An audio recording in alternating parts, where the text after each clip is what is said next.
আসসালামু আলাইকুম প্রিয় দর্শকবিন্দু। আজ আমার হাতে আছে DJI Air 3s। তো DJI Air 3s এর একটি গুরুত্বপূর্ণ ফিচার সম্পর্কে আপনাদের সাথে শেয়ার করব। শুধু শেয়ারই করব না, এটি কিভাবে কাজ করে এটিও আমরা দেখাবো। তো দেরি না করে আমরা প্রথমে ড্রোনটিকে প্রস্তুত করে নেই টেক আপ করার জন্য। যারা ফটোগ্রাফি ও সিনেমাটিক ভিডিওতে আগ্রহী তাদের জন্য এটা হতে পারে একটি অসাধারণ চয়েস। চলুন দেখে নেওয়া যাক এই ড্রোনটি আমাদের কি কি দিচ্ছে। DJI Air 3s এর সবচেয়ে বড় আকর্ষণ এর ক্যামেরা সিস্টেম। এই ড্রোনে রয়েছে ডুয়েল ক্যামেরা সেটআপ, অর্থাৎ দুটি ভিন্ন ভিন্ন ফোকাল লেন্থের ক্যামেরা একসাথে। আমরা সরাসরি আর্থ রিমোটে চলে এসেছি।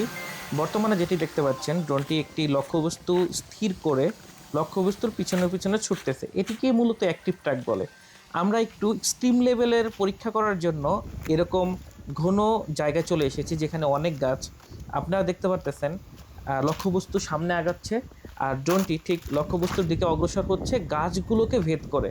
মূলত এটি অপটিক্যাল অ্যাভয়েডেন্সের মাধ্যমে নির্ণয় করে ড্রোনটি চলতেছে।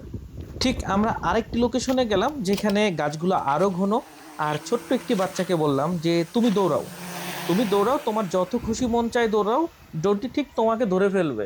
তোমাকে যাতে ড্রোনটি ধরতে না পারে, ঠিক তাই করলো। বাচ্চাটি অনেক দৌড়ালো, তারপরেও ড্রোনটি ঠিক বাচ্চাকে ট্র্যাক করে বাচ্চার পিছনে পিছনে ছুটতে সক্ষম হলো। ভিডিও ঠিক এই মুহূর্তে আপনারা দেখতে পারলেন অ্যাক্টিভ ট্র্যাক সিস্টেম কিভাবে কাজ করে। এত এত গাছপালা থাকা সত্ত্বেও লক্ষ্যবস্তুর দিকে কিভাবে অগ্রসর হচ্ছে, সাথে অপটিক্যাল অ্যাভয়েডেন্সের মাধ্যমে। অ্যাক্টিভ ট্র্যাকের অন্যতম একটি ফিচার সার্কেল শট। এটি মূলত লক্ষ্যবস্তুকে কেন্দ্র করে লক্ষ্যবস্তুর চতুর্দিকে ঘুরতে থাকবে, যা দেখতে অপূর্ব সুন্দর লাগে। চলুন অ্যাক্টিভ ট্র্যাক দিয়ে করা কিছু ভিডিও আমরা একসাথে উপভোগ করি।